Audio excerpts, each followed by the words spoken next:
राम राम हरे हरे, हरे कृष्ण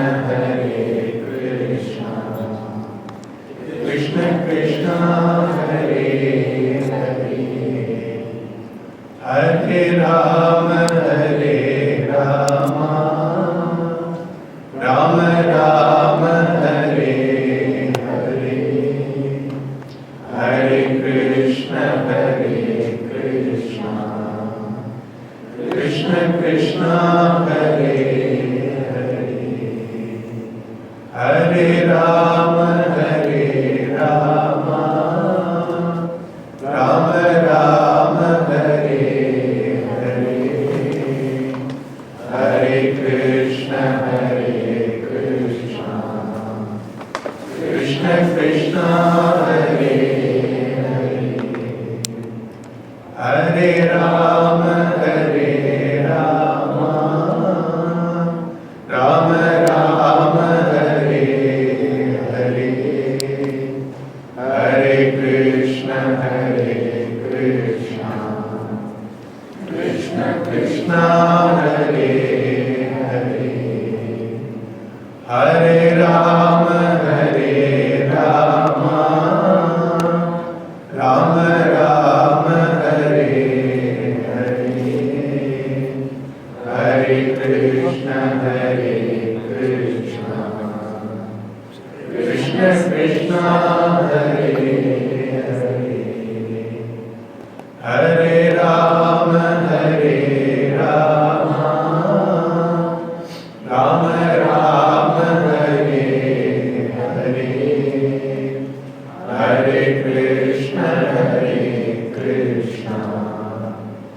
कृष्ण कृष्ण हरे हरे, हरे राम राम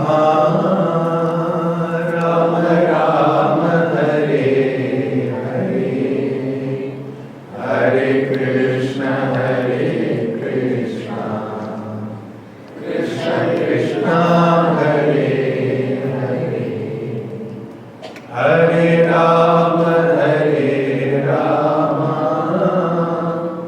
राम राम हरे हरे, हरे कृष्ण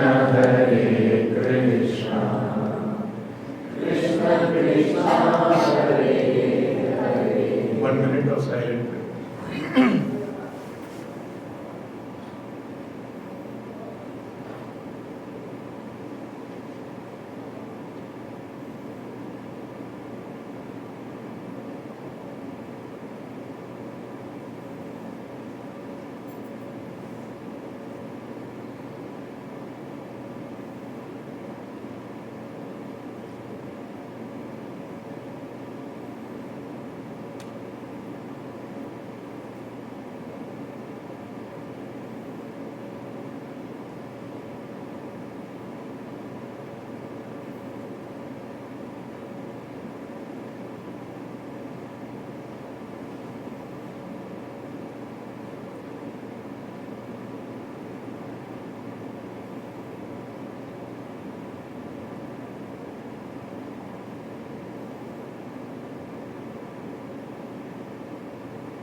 लक्ष्मीनाथसमारम्भां नाथयामुनमध्यमाम् अस्मदाचार्यपर्यन्तां वन्दे गुरुपरम्परां।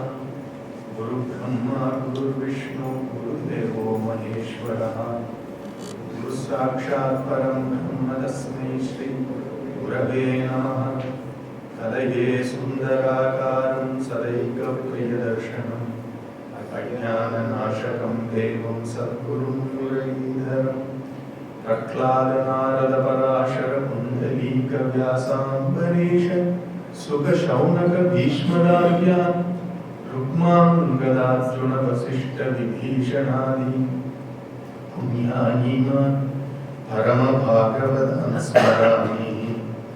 वन्दे नन्दव्रजस्त्रीणां पादरेणुमभीक्षणसः यासां हरिवतोद्गीतं पुनातिवनत्रयम् जन्माद्यस्य यतोऽन्वयादितरतश्चार्थेषु अभिज्ञस्वराट् तेने ब्रह्मकृताय आदिकवये मुह्यन्ति यत्सूरयः। तेजो वारिमृदां यथा विनिमयो यत्र त्रिसर्गो मृषा धाम्ना स्वेन सदा निरस्तकुहकं सत्यं परं धीमहि। कृष्णाय वासुदेवाय देवकीनन्दनाय च नन्दगोपकुमाराय गोविन्दाय नमो नमः। कृष्णाय वासुदेवाय हरये परमात्मने प्रणतक्लेशनाशाय गोविन्दाय नमो नमः। नामसङ्कीर्तनं यस्य सर्वपापप्रणाशनं प्रणामो दुःखशमनः तं नमामि हरिं परम्। श्रीहरये नमः श्रीहरये नमः श्रीहरये नमः। सर्वत्र गोविन्दनाम संकीर्तनं गोविन्दा गोविन्दा। सद्गुरु महाराज की जय। By the immense grace of our beloved Guru Maharaj, His Holiness Maharanyam Shri Shri Muralidhara Swamiji, and by the boundless mercy of our Srinivasa Perumal and our Thakurji, Madhuri Sakhi Sameta Premkavarada Thakurji, we are continuing the journey of Bhagavata Dharma, the second day. Generally, Bhagavatam is read as Parayanam, or it is actually expounded as a pravachana or listened to as Shravana for 7 days. It is made in the 7 days format for a simple reason that the elders in our tradition, they wanted to make sure that any day we leave this world should be a day when we have covered one portion of Bhagavatam. If it were to be 10 days, then we would postpone it to the next week. So if we start on a Sunday, you finish on a Saturday. Next Sunday again you start. So Bhagavatam is fit for 7 days in a week, so that every day should be a day in which we have either read a sloka in Bhagavatam or heard some story of Bhagavatam, or in Bhagavatam itself it is said shlokartam shlokapadam. Even half a shloka a day you read, even quarter shloka a day you read. And they go on to say pratikpadam abadhyavatyapi. Even every word you make it mispronounced, misunderstood, does not matter. You see, this much of license Bhagavatam gives us, which is not true for Vedic mantras. For Vedic mantras, if the pronunciation is not right, even if the intention is right, the result won't be right. In Bhagavatam, there is a story to elucidate this very precept.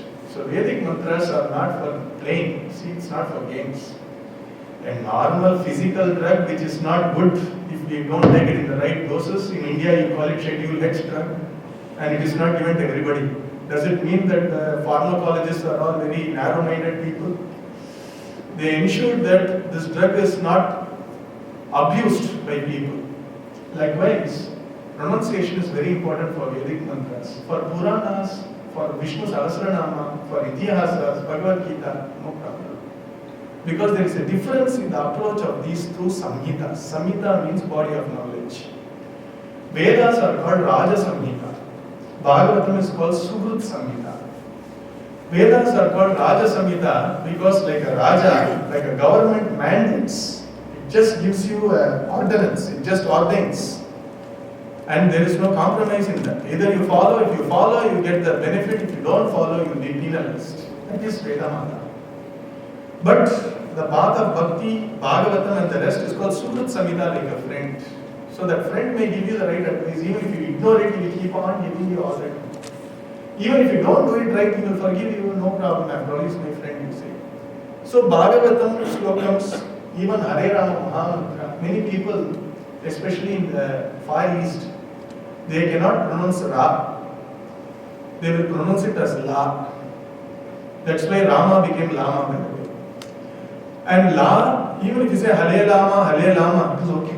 Why? Because here, Bhagavan becomes a judge when it comes to Veda mantras. He becomes a very loving mother when it comes to Purana and our Nama Sankirtana type of a thing. The same mother can be a teacher in school. If you mispronounce a word, she will say, you're wrong, do it right.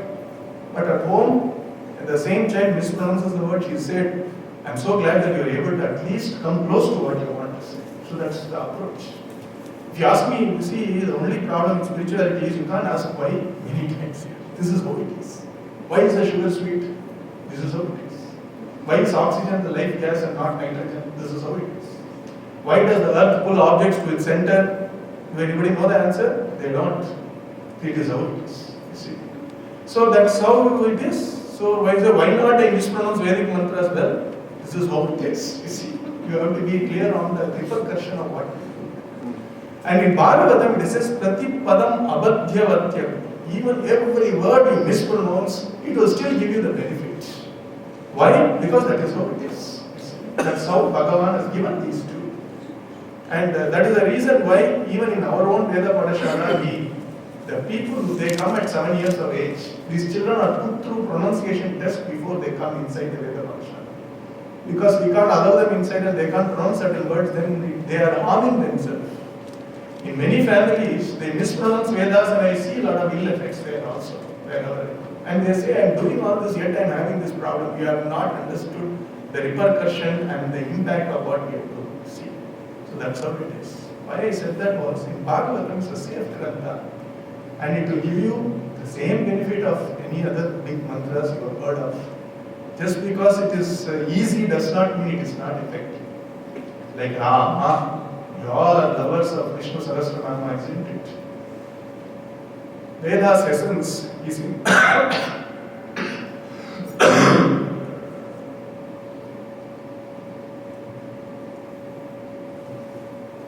essence of the Vedas, Vedavyasa Bhagavan put it in Mahabharata. Essence of Mahabharata, he put it in Bhagavad Gita. Essence of Bhagavad Gita, he put it in Vishnu Sahasranama. And the essence of Vishnu Sahasranama finally is Rama. There is a reason why Purandara Das Maharaj says Rama is Sarva Veda Saram. So if you know Rama, you know all Vedas. It is the essence of everything. But Rama is so simple, isn't it? So don't be misguided by the fact that it is so simple. This great Mahatma by the name Jnaneshwar Maharaj, he belonged to a beautiful place called Alani. He says, Jnana Deva Mane Nama Ha Sulabha Sarvatra Durlabha Devlajani. I am shouting in top of my voice, Nama is so simple. But when I look back, I find only few people who are ready to accept this simple fact. See? And who is talking? Jnaneshwar Maharaj. He wrote a beautiful Deepika for Bhagavad Gita. That is the beauty of Bhagavad Gita. Simple, sweet, but very effective. And that is the reason why it is the essence of all scriptures. This is the final work of Vedavyasa. Generally, when a professor releases papers, research papers, at times he may even contradict in between, you see, because as he grows in his own stature, he understands broader and he starts giving deeper facets of his own research. And generally, the final work of a professor would sort of encompass his life's achievement, isn't it? Especially when he knows it is his final work. That is Vedavyasa Bhagavan's Bhagavatam. And it is said, Bhagavatam Artoyam Brahma Sutrana. It is the meaning of Brahma Sutras. It is the essence of Upanishads and Bhagavad Gita. Such is the greatness of mind. So yesterday, our Sutta Pauranika, the person who tells Purana is called Pauranika. A person who plays Veena is called Vainika. So that's how it works. See. A person who follows worship of Shiva is called Shaiva. One who worships Vishnu is Vaishnava. He becomes Vai and he becomes one step ahead in grammar. So here Pauranika means one who tells Puranas. Sutta Pauranika. He starts by telling all the rishis assembled that you have asked me a wonderful question. And you asked me a question, how did Shukamuni, the son of Vedavyasa Bhagavan, how did he find an opportunity to tell this entire story to the grandson of Arjuna, whose name is Parikshit? Parikshit is a busy ruler, and Shukamuni is an itinerant, he's like a Paramhamsa who does not stay in one place. He does not care about anybody. And Unmatta Mukha Jadavat, he would at times be completely intoxicated with love for Krishna. At times he would be like a dumb person who does not even open his mouth even if you provoke him. And at times he would be in this deep state of samadhi where people would mistake him to be dead. Such is a person. So when somebody is in these three states, would the world respect that person? Because the world has its own definition of sanity and madness. Everybody is mad in this world. Only when it goes beyond a threshold, we label that person as mad. See? And when you grow in spirituality, which is loka vilakshana, which is very different from the world don't understand bhakti. That's why Mirabai says, Gayal ki gati gayal jane, aur na jane koi. Maine mein to prem divani, mere dard na jane koi. When Mirabai is crying out of separation with Krishna, somebody asks her what happened. Are you angry? Did somebody insult you? What will she say? You would have no idea what I am actually going through. Because only if you had Krishna Viraha, you will understand what I am going through. If somebody says, I had a little bit of a problem in feeling sad, then you understand. Because I know what sadness is, and something fails, then I feel sad. But somebody has this Viraha, separation from Bhagavan Sri Krishna, she is crying, you will understand it. So Shukamuni was like that, Unmatta Mukha Jadavati, which was not in the worldly sense of sanity, isn't it? So people used to avoid him. And many didn't even know his worth, that he was one of the topmost Paramahamsas. History of humankind is one of the few who achieved the highest echelon of spirituality. So he said, how did Parikshit find out the greatness of Shukamuni? It's not possible, you see. And he says, I will tell you, since you asked this question, it is related to Krishna Katha, it is related to Bhagavatam. I will tell you what. The scene shifts to the end of Mahabharata. And everybody finishes off their last rites of people.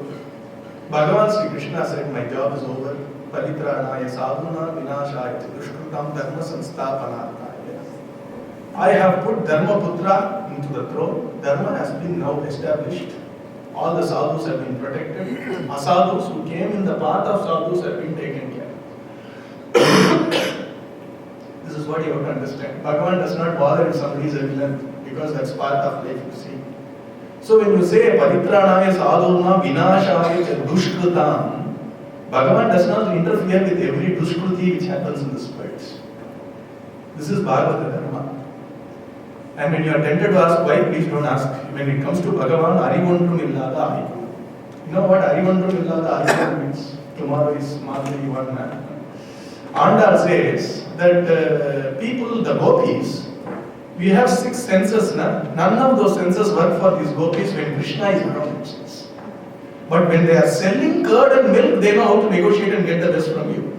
When it comes to spirituality, when it comes to Bhagavan Sri Krishna, none of these Ariva works. Ariva means intellect.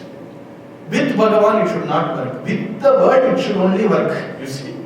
That's what it meant. It doesn't mean that you are stupid. Ramakrishna Paramahamsa used to say, just because you are a devotee does not mean that you should be stupid in this world. And many times when his devotees, when they are just out of their dhyana, he used to send them to buy vegetables. This is how a guru trains. And when they go and come back with a vegetable bag, you say, where is this Kotamali and Garvapala? Where is this Dhania leaves? Then you have to get extra from that person. Why did you ask? He says, why should I ask? You are a fool. These things you have to do properly. And not just because you are doing dhyana does not mean you don't know how to work in marketplace. You see, that's what is Bhagavad. So here, Arivandram Illada, which means when it comes to Bhagavan and Bhagavatam and Bhagavata, the white machine intellect should never work there if you want to progress. Let me give you a simple example.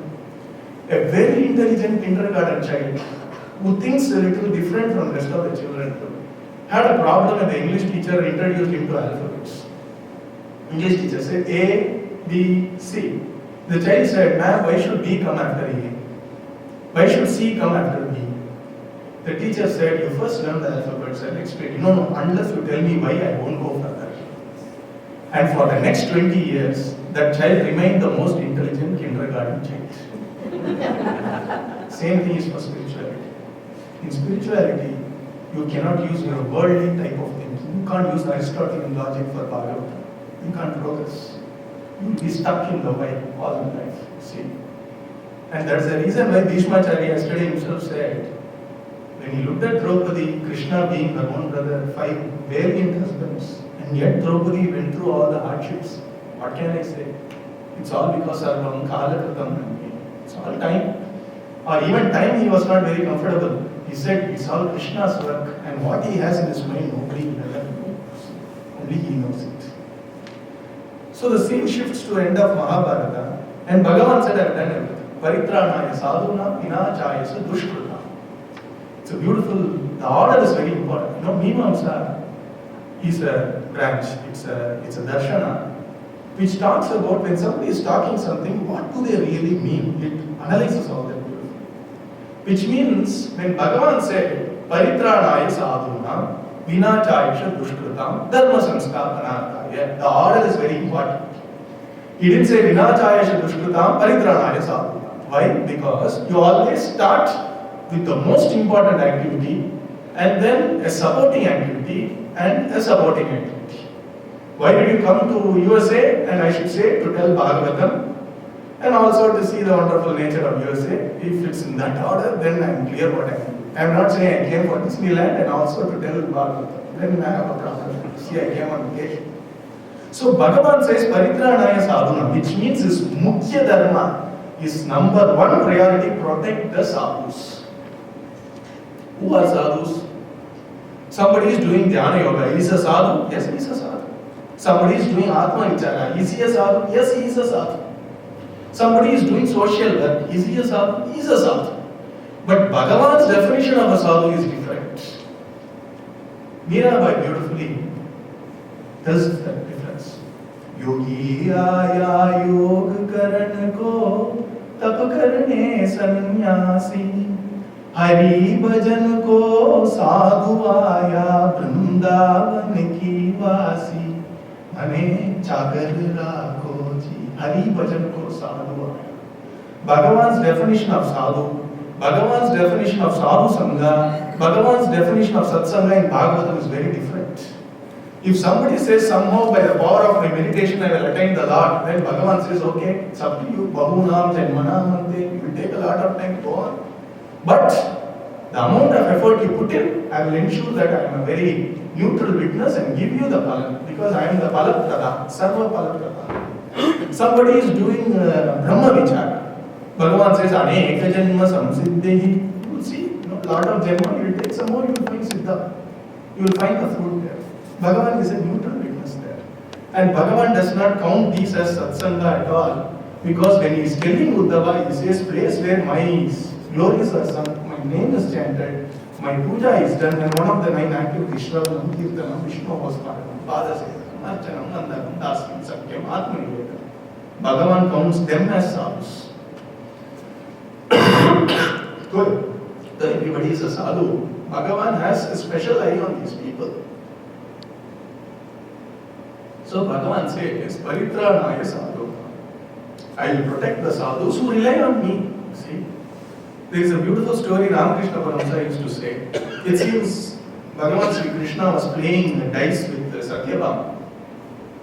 Suddenly he stopped the game, went out with so much of hurry. And while he was running out, Satyabhama was asking, what's the problem? He says, somebody is threatening my devotee, I have to take care of him. In the same hurry, he came back and sat down. He says, oh, it's okay. Why you took care? No. What happened? Somebody was about to attack him. He shouted Krishna, so I was about to help him. Then he took a stone in his hand, he will take care, I came back. That is sadhu. So Bhagavan says, people who rely on me, yoga kshemam maham, I will take care of them. That is sadhu dharma.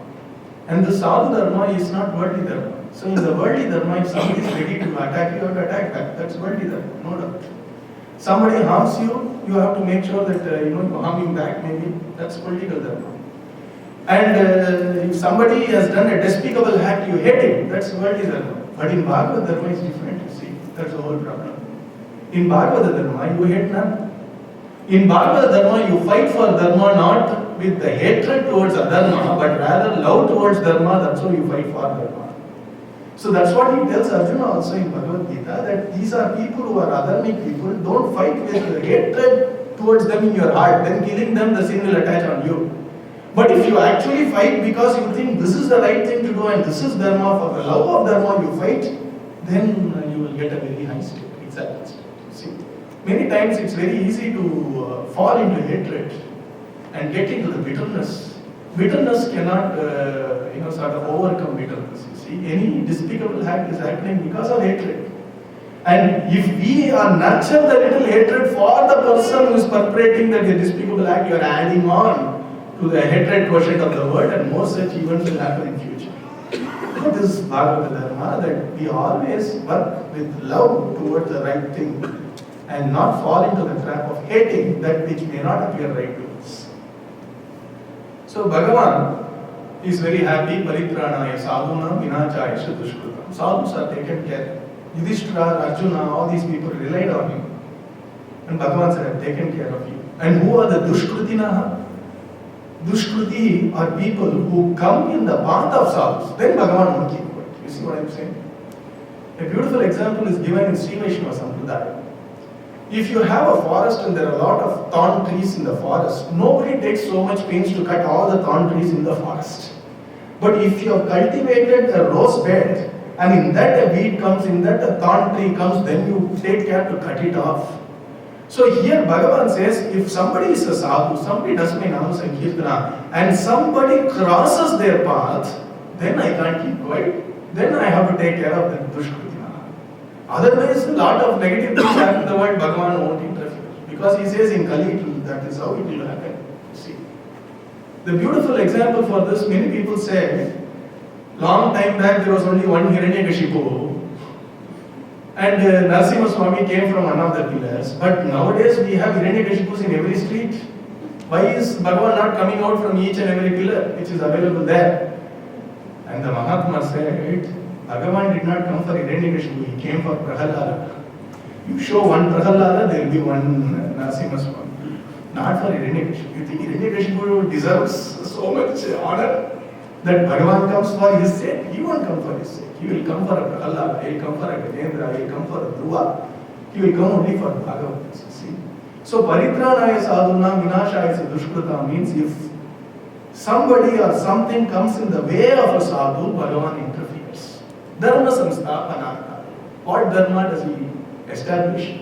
Bhagavan establishes the dharma called Bhagavata dharma, which means like when there is a big rain, people who are drenched in the rain get benefited by the water of the rain.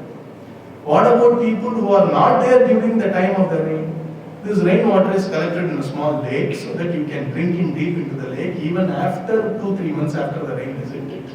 Likewise, when Bhagavan Sri Krishna took avatara, people around Bhagavan Sri Krishna, everybody got excited. What about people like us who wouldn't have been there during Krishna avatara?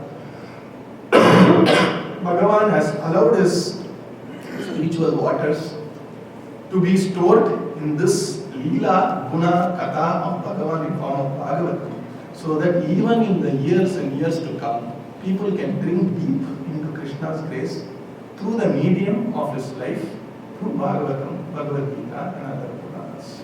That is the reason why Bhagavan ensured his Leela has been chronicled by Vedavyasa. So what happened was, Bhagavan said, now it's time. Dwaraka-vasis are also feeling pangs of separation from me. I need to go back to my family. Bhagavan had a big family in Dwaraka. So he had to leave. So when he was about to leave, with bidding farewell to all the people, he suddenly found out that somebody was obstructing his chariot. And he found out it was Uttara, who was the wife of Abhimanyu and daughter-in-law of Arjuna, who was stopping the chariot. And she was in distress. She folded her hands and said, Paki Paki Mahayogin Deva Deva Jagatpate. Paki Paki Mahayogin. Hey Krishna, Mahayogi, Deva Deva Jagatpate, this is how you have to pray. You don't go to Bhagavan and say, Natavaralal, hey Kanaya, protect me. And Bhagavan will become a small child and say, what do you want from me? I can't do anything. You have to actually inspire that attribute of Bhagavan which is required for you to get your prayers answered, you see. And whenever people pray in Bhagavatam, they always use the word Mahayogi, Mahayogi, Yogeshwara, Akhila Guru, Bhagavan Namaste. Why? Because when you pray, we need to appeal to that aspect of Bhagavan which is required for your prayers to be answered. If you want love in your heart, you can say Rasavihari. Deda Drishan Ko Dan Prabhu. See how beautifully Meera uses the word De Darshan Ko Dan Prabhu. Because only Prabhu can give Dan. And what Dan she wants? Darshan Geta. And here Uttara is asking, you have to protect because I am now feeling so much of heat. I don't know what is happening. And Bhagavan, the moment he looked at Uttara, he thought, this was this little girl who was, in my shoulder a few years back, and now this girl is now having a little child in her womb. And she was having Parikshit in her womb. She came and surrendered to Bhagavan Sri Krishna. And Bhagavan understood it was a Brahmastra by Ashwatthama, which was creating a problem. And the moment he saw Uttara violating all social norms and coming directly to him, he thought she needs to be protected. She learned the lessons from her family's history. Her own mother-in-law, Draupadi, did not come to Krishna directly. You see, when she had a big distress in the Asat Sabha, she first appealed to the king, then she appealed to the ministers, to the elders, to her own husbands, and then to all the 5 elements, and finally she said Govinda, and Bhagavan came and protected her. Uttara understood, falling down at the feet of all these people won't work. Let me directly fall at the feet of Bhagavan Sri Krishna. Straight away, Arjuna was there, you see. And the same Arjuna countered Brahmastra just a few days back. He could have easily done that again, but she did not go anywhere. She came directly to Bhagavan. Bhagavan thought it is my duty to protect her.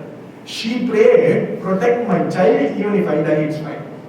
But Bhagavan said, since you are praying for somebody, you will also be protected. The one whom you are praying for will also be protected. See? In Yajna, it is the fire which takes all the habis to all the deities. So at the end of Yajna, you put a little habis for the courier also, which is fire Bhagavan also. Likewise, when you pray for somebody, Bhagavan takes care of this medium of prayer which is me, and as well as the person whom you are praying for. That is why praying for another person itself is a penance. If you can truly pray for another person, it is seen as a penance in Bhagavatam.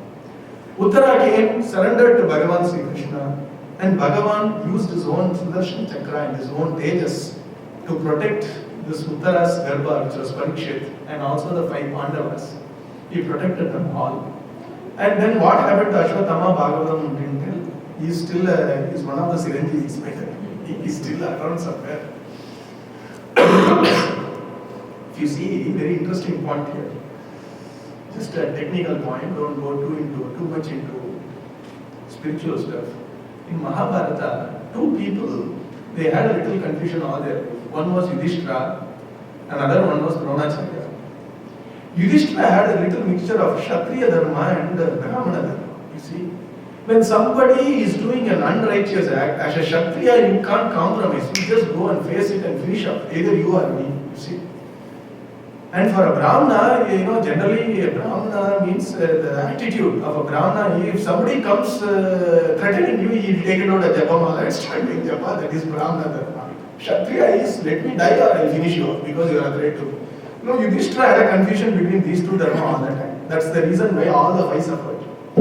Dronacharya had the opposite, you see. He was actually a Brahmana by birth, but he took Kshatriya Vritti, and that was another confusion. His son was a greater confusion. That's why Ashwatthama, he knew only a portion of how to release Brahmastra. He didn't know how to take it back. To give you a simple example, which may not be exact, it is like starting a nuclear reactor to discharge a nuclear weapon, but you don't know how to neutralize it. How much dangerous it is. Dronacharya did not teach him this entire science of Brahmastra, which is like a nuclear weapon, for a good reason, because he understood he didn't have the intelligence to actually have the capacity to emotionally control his decisions. He cannot give this Brahmastra to a rogue, you see. And his own son, he understood was a rogue. And you know how much love he had for his son, you see. That's a character of Dronacharya. He had so much love for his son to such an extent that the moment he heard Yudhishthira say that Ashwatthama is dead, he immediately gave up his life. Such was the love he had for his son. But see, as a role as a teacher was different from a father. He split the roles. He said, though I am the father, I don't want to teach him this because he's not a good student, but he's a lovely son. That's it. Now, if you understand this is what Bhagavatam shows Dronacharya. Then you look at Ekalavya Charitra, you can't find fault in Dronacharya. It's not because he loved Arjuna that he wanted Ekalavya's thumb. He understood if this Ekalavya is given the complete Vidya, he is not going to use for a good purpose, he may actually misuse it. And that's what happened. Ekalavya fought for Kauravas, by the way. See? So this is the far side of Acharya, and he does not have to explain his actions. You see? He's all Nischinta. These people are all great people. They don't have to answer for me, but they know their conscience, they know Dharma, they will do it. Bhagavatam shows us the secret art of such great Mahatmas. That's why Bhagavatam is superior to all Shastras. Everybody would have read about Ambarisha Charitra, right? Durvasa was the villain there. He even released Devanod to Ambarisha, and Ambarisha's Dirida Vairagya, his complete faith in Bhagavan, Sudarshana Chakra started chasing our Durvasa and all that. Bhagavatam uses a very dangerous word. It says Bhagavan Durvasa Bhut. It says Bhagavan Durvasa came and met Ambarisha. Would any villain be given a prefix called Bhagavan?